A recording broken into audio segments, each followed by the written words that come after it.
ನಮಸ್ಕಾರ, ನೀವು ನೋಡ್ತಾ ಇದ್ದೀರಾ ಹೋಮ್ ಫಸ್ಟ್. ನಾನು ರಾಹುಲ್ ದಯಾನ್. ವಿಜಯನಗರ ಹೆಸರೇ ಹೇಳೋ ಹಾಗೆ ಇದು ವಿಜಯನಗರ ಸಾಮ್ರಾಜ್ಯದ ಒಂದು ಹೆಸರನ್ನ ಪಡ್ಕೊಂಡಿದೆ. ಜೊತೆಗೆ ಈ ಸಾಮ್ರಾಜ್ಯವನ್ನ ಬಿಂಬಿಸುತ್ತೆ. 1960ರಲ್ಲಿ ನಿರ್ಮಾಣವಾದಂಥ ವಿಶಾಲವಾದ ಏರಿಯಾ ಇದು. ಮೊದಲು ಇದನ್ನ ಹೊಸಳ್ಳಿ ಅಂತ ಕರಿತಾ ಇದ್ರು. ಆದರೆ ಯಾವಾಗ ಬೆಂಗಳೂರು ಬೆಳೀತಾ ಹೋಯಿತೋ ಆಗ ಈ ಭಾಗದಲ್ಲಿದ್ದಂಥ ಜಮೀನುಗಳನ್ನ ಸೈಟ್ಗಳಾಗಿ ಕನ್ವರ್ಟ್ ಮಾಡಿ ಲೇಔಟ್ ಮಾಡೋಕೆ ಶುರು ಮಾಡಿದ್ರು. ಆಗ ಹುಟ್ಕೊಂಡಿದ್ದೆ ವಿಜಯನಗರ. ನಂತರ ಅದರ ಸುತ್ತಮುತ್ತ ಇರುವಂಥ ಚಂದ್ರ ಲೇಔಟ್, RPC ಲೇಔಟ್ ಹಾಗೂ ಇದರ ಸಬಾರ್ಡಿನೇಟ್ ಏರಿಯಾಗಳು ಅಂದರೆ ಬಾಪೂಜಿ ನಗರ, ಹೊಸಹಳ್ಳಿ, ದೀಪಾಂಜಲಿ ನಗರ, ಹೀಗೆ ಇನ್ನು ವಿಜಯನಗರದ ಬಗ್ಗೆ ಹೇಳಬೇಕು ಅಂತಂದರೆ ಸಖತ್ತಾಗಿ ಡೆವಲಪ್ ಆಗಿರುವಂಥ ಏರಿಯಾ ಇದು. ಅಂದರೆ ಹಿಂದೆ ಡೆವಲಪ್ ಆಗಿರೋದಕ್ಕೂ ಈಗ ಇದು ಆ ಮಾಡರ್ನ್ ಟಚ್ಚನ್ನು ಪಡೆದಿರೋದಕ್ಕೂ ಕೂಡ ತುಂಬಾ ಡಿಫ್ರೆನ್ಸ್ ಇದೆ. ಮತ್ತೊಂದು ವಿಶೇಷತೆ ಏನು ಅಂತಂದರೆ ಈ ಭಾಗದ ಏರಿಯಾಗಳು ಹಾಗೂ ರಸ್ತೆಗಳು ವಿಜಯನಗರದ ಸಾಮ್ರಾಜ್ಯದ ಹೆಸರುಗಳನ್ನೇ ಹೊಂದಿವೆ. ಫಾರ್ ಎಕ್ಸಾಂಪಲ್ ವಿಜಯನಗರ, ಹಂಪಿ ನಗರ, ಹಕ್ಕಾಬುಕ್ಕ ರಸ್ತೆ, ಹೀಗೆ. ಇನ್ನು ವಿಜಯನಗರ ಮೋಸ್ಟ್ ಆಫ್ ದ ಕ್ರೌಡ್ನ ಪ್ರಿಫರ್ಡ್ ಏರಿಯಾ ಆಗಿದೆ. ಯಾಕೆಂತಂದರೆ ಮೊದಲನೆಯದು ಇಲ್ಲಿರುವಂಥ ಹಸಿರಿನ ವಾತಾವರಣ, ಪಾರ್ಕ್ಗಳು, ಜೊತೆಗೆ ಸ್ವಚ್ಛತೆ. ಇನ್ನೂ ಕೂಡ ಹಳೆ ಬೆಂಗಳೂರಿನ ಚಾರ್ಮ್ನ ಒಂದು ತಕ್ಕ ಮಟ್ಟಿಗೆ ಇಲ್ಲಿ ಉಳಿಸ್ಕೊಳ್ಳಲಾಗಿದೆ. ಇನ್ನು ಮಕ್ಕಳಿಗೆ ಆಟದ ಮೈದಾನಗಳು ಪ್ರತಿ ಏರಿಯಾಗೂ ಒಂದೊಂದಿದೆ. ಇನ್ನು ಕನೆಕ್ಟಿವಿಟಿಗೆ ಬರೋ ಹಾಗಿದ್ರೆ ವಿಜಯನಗರ ಬೆಸ್ಟ್ ಏರಿಯಾ ಅಂತ ಹೇಳ್ಬೋದು.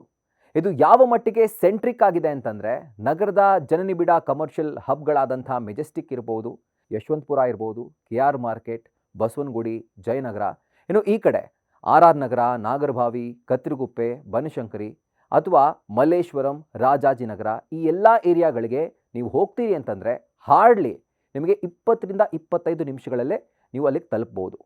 ಇನ್ನು ಸಂಪರ್ಕ ಕಲ್ಪಿಸೋದಕ್ಕೆ ನಿಮಗೆ ಮೆಟ್ರೋ ಸೇವೆ ಇದೆ. ಇದು ಬೆಂಗಳೂರಿನ ಎಲ್ಲ ಭಾಗಕ್ಕೂ ಸಂಪರ್ಕ ಮಾಡುತ್ತೆ. ಇನ್ನು ಬಸ್, ಆಟೋ, ಓಲಾ, ಊಬರ್ ಸೇವೆ, ಈ ರೀತಿ ಎಲ್ಲ ರೀತಿಯಲ್ಲೂ ಕೂಡ ಈ ಏರಿಯಾದಲ್ಲಿ ವ್ಯವಸ್ಥೆಗಳಿದ್ದಾವೆ. ಇನ್ನು ಮಾಲ್ಗಳು, GT ಮಾಲ್ ಇದೆ, ಜೊತೆಗೆ ಗೋಪಾಲನ್ ಮಾಲ್ ಇದೆ, ಶಾಪಿಂಗ್ ಮಾರ್ಟ್ಗಳಿದ್ದಾವೆ. ವಿಜಯನಗರದಲ್ಲಿ ದಕ್ಷಿಣ ಭಾರತದ ಮೊಟ್ಟ ಮೊದಲ AC ಅಂಡರ್ಗ್ರೌಂಡ್ ಬಜಾರ್ ಅಂದರೆ ಕೃಷ್ಣದೇವರಾಯ ಪಾಲಿಕೆ ಬಜಾರ್ ಇದೆ. ಇನ್ನು ಬೀದಿ ಬದಿ ಅಂಗಡಿಗಳಿದ್ದಾವೆ, ಹೋಟೆಲ್ಗಳು, ರೆಸ್ಟೋರೆಂಟ್ಸ್, ಕಾಫಿ ಶಾಪ್ಸ್, ಜೊತೆಗೆ ಪ್ರತ್ಯೇಕ ಫುಡ್ ಸ್ಟ್ರೀಟ್ ಕೂಡ ವಿಜಯನಗರದಲ್ಲಿ ಇದೆ. ಇನ್ನು ಈ ಭಾಗ ವಿದ್ಯಾರ್ಥಿಗಳು ಹಾಗೂ ಉದ್ಯೋಗ ಅರಸಿ ಬರೋರಿಗೆ ಮೊದಲ ಆಯ್ಕೆ ಆಗಿದೆ. ಹೀಗಾಗಿ ಅನೇಕ ಕೋಚಿಂಗ್ ಸೆಂಟರ್ಗಳು, ಕಾಂಪಿಟೇಟಿವ್ ಕೋಚಿಂಗ್ ಸೆಂಟರ್ಗಳು, ವಸತಿ ಕಟ್ಟಡಗಳು, PGಗಳು ಎಲ್ಲವೂ ಹೇರಳವಾಗಿವೆ. ಎಸ್ಪೆಷಲಿ ಮಾರುತಿ ಮಂದಿರ ಭಾಗದಲ್ಲಿ ರೆಸಿಡೆನ್ಷಿಯಲ್ ಕಟ್ಟಡಗಳ ನಡುವೆನೇ ಈ ರೀತಿಯಾಗಿ ನಿಮಗೆ ವಸತಿ ಕಟ್ಟಡಗಳಿರ್ಬೋದು, ಕೋಚಿಂಗ್ ಸೆಂಟರ್ಗಳಿರ್ಬೋದು, ಎಲ್ಲವೂ ಇದ್ದಾವೆ. ಇನ್ನು ಈ ಭಾಗದ ಟ್ರೆಂಡ್ ಏನಿದೆ ಇದು ಬೇರೆ ಬೇರೆ ಏರಿಯಾಗಳಿಗೂ ಕೂಡ ಹಬ್ತಾ ಇದೆ. ಈ ರೀತಿಯಾಗಿ ಉದ್ಯೋಗ ಅರಸಿ ಬರೋರಿಗೆ, ಜೊತೆಗೆ ಕೋಚಿಂಗ್ ಅಂತ ಬರೋರಿಗೆ ಒಂದು ರೀತಿ ಸೆಂಟ್ರಿಕ್ ಏರಿಯಾ ಆಗಿರುವಂಥ ವಿಜಯನಗರದ ಒಂದು ಟ್ರೆಂಡ್ ಬೇರೆ ಏರಿಯಾಗಳಿಗೂ ಕೂಡ ಸ್ಪ್ರೆಡ್ ಆಗ್ತಾ ಇದೆ. ಒಂದು ಆರಾಮಾದ ಸೇಫ್ ವಾತಾವರಣ ಹಾಗೂ ಹಸಿರಿನ ಮಧ್ಯೆ ಇರೋಕೆ ಯಾರ್ಯಾರು ಬಯಸ್ತಾರೋ ಅವರಿಗೆ ಇದು ಬೆಸ್ಟ್ ಏರಿಯಾ ಅಂತ ಹೇಳ್ಬೋದು. ಇದರ ಜೊತೆಗೆ ಕೆಲವೊಂದಷ್ಟು ಡ್ರಾಬ್ಯಾಕ್ಸ್ ಕೂಡ ವಿಜಯನಗರದಲ್ಲಿ ಇದೆ. ಮೊದಲನೆಯದು, ಇಲ್ಲಿ ನಿಮಗೆ ಪ್ರೈಮ್ ವಿಜಯನಗರದಲ್ಲಿ ಆಗಾಗ ಟ್ರಾಫಿಕ್ ಕಂಜೆಷನ್ ಇರುತ್ತೆ. ಅಂದರೆ ವಿಜಯನಗರ, ಹಂಪಿ ನಗರ ಈ ಭಾಗದಲ್ಲಿ ಇನ್ನು ಪ್ರತಿಷ್ಠಿತ ರಸ್ತೆಗಳಲ್ಲಿ ಟ್ರಾಫಿಕ್ ಜಾಮ್, ಅದರ ಜೊತೆಗೆ ಮೇಯ್ನ್ ಆಗಿ ಕಾಡುವಂಥದ್ದು ಪಾರ್ಕಿಂಗ್ ಸಮಸ್ಯೆ. ಫಾರ್ ಎಕ್ಸಾಂಪಲ್ ಫುಡ್ ಸ್ಟ್ರೀಟ್ ಇರ್ಬೋದು, ವಿಜಯನಗರದ ಮೇನ್ ರೋಡ್ಗಳಿರ್ಬೋದು, ಇಲ್ಲಿ ಅಂಗಡಿಗಳಿದ್ದಾವೆ, ಆದರೆ ಶಾಪಿಂಗ್ ಅಂತ ಬರುವಂತಹ ಜನರಿಗೆ ಪಾರ್ಕಿಂಗೇ ದೊಡ್ಡ ಸಮಸ್ಯೆ. ಇನ್ನು ಈ ಏರಿಯಾಗಳಿಗೆ ಅಂಟಿಕೊಂಡಂಥ ಕೆಲವೊಂದಷ್ಟು ಏರಿಯಾಗಳಲ್ಲಿ ಇನ್ನೂ ಕೂಡ ಮೂಲಭೂತ ಸೌಕರ್ಯ ಅಭಿವೃದ್ಧಿ ಕಾಣಬೇಕು. ಬೇಸಿಗೆ ಕಾಲದಲ್ಲಿ ಪವರ್ ಕಟ್ ಪ್ರಾಬ್ಲಮ್ ಇರುತ್ತೆ, ಇನ್ನು ರಸ್ತೆ ಸಮಸ್ಯೆ, ಹಾಗೂ ಈ ನಡುವೆ ಕೆಲವೊಂದಿಷ್ಟು ಕಾಮಗಾರಿಗಳಿಂದ ಜನ ಹೈರಾಣಾಗಿ ಹೋಗಿದ್ದಾರೆ. ಇವಿಷ್ಟು ಈ ಏರಿಯಾದ ಕುರಿತಾದಂಥ ಸಮಸ್ಯೆಗಳಾದರೆ, ಇನ್ನು ರಿಯಲ್ ಎಸ್ಟೇಟ್ ವಿಷಯಕ್ಕೆ ಬರೋ ಹಾಗಿದ್ರೆ ಬಲ್ಕ್ ಸೈಟನ್ನು ಯಾರು ಖರೀದಿ ಮಾಡಬೇಕು ಅಂತ ಅಂದ್ಕೊಂಡಿರ್ತೀರೋ ಅಂಥವರಿಗೆ ಅವಕಾಶಗಳು ತುಂಬ ಕಡಿಮೆ ವಿಜಯನಗರದಲ್ಲಿ.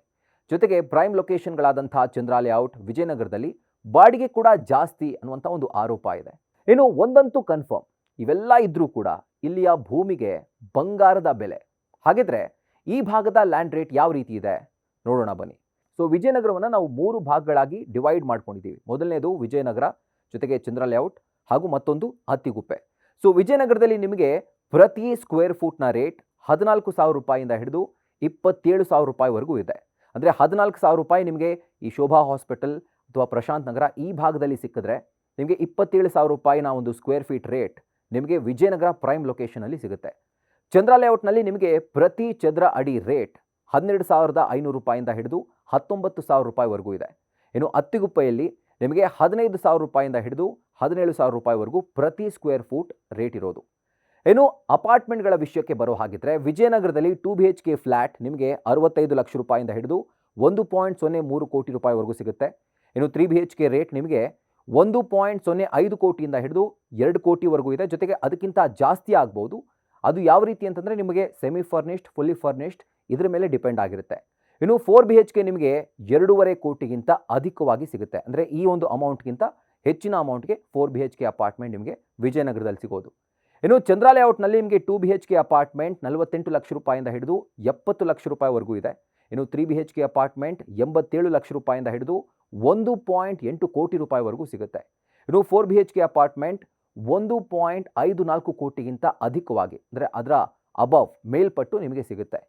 ಇನ್ನು ಅತ್ತಿಗುಪ್ಪೆಯಲ್ಲಿ 2 BHK ಅಪಾರ್ಟ್ಮೆಂಟ್ನ ರೇಟ್ ನಿಮಗೆ 68 ಲಕ್ಷದಿಂದ ಹಿಡಿದು 75 ಲಕ್ಷ ರೂಪಾಯಿವರೆಗೂ ಇದೆ. ಇನ್ನು 3 BHK ಅಪಾರ್ಟ್ಮೆಂಟ್ ನಿಮಗೆ 70 ಲಕ್ಷ ರೂಪಾಯಿಂದ ಹಿಡಿದು 1.27 ಕೋಟಿ ರೂಪಾಯಿವರೆಗೂ ಸಿಗುತ್ತೆ.